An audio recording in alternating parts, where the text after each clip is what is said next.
Ang mga ito ay order ni ma'am na taga Batangas. Ito ay pinadeliver ko na sa GNT Express para makaabot doon sa kanyang lugar sa Batangas.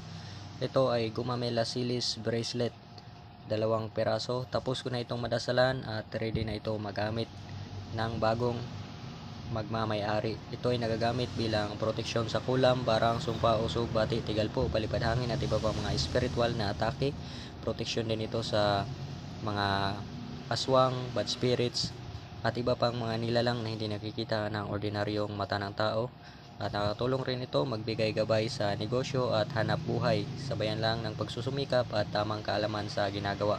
Sinamahan ko na rin ito ng 2 panlagay sa wallet bilang pangkalahatang proteksyon. Ilalagay lang palagi sa wallet.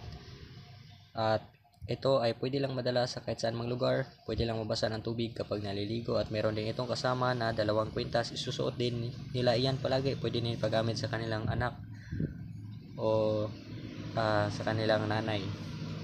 At ito lahat ay walang bawal na lugar na pagdalhan at wala ding bawal sa pagkain.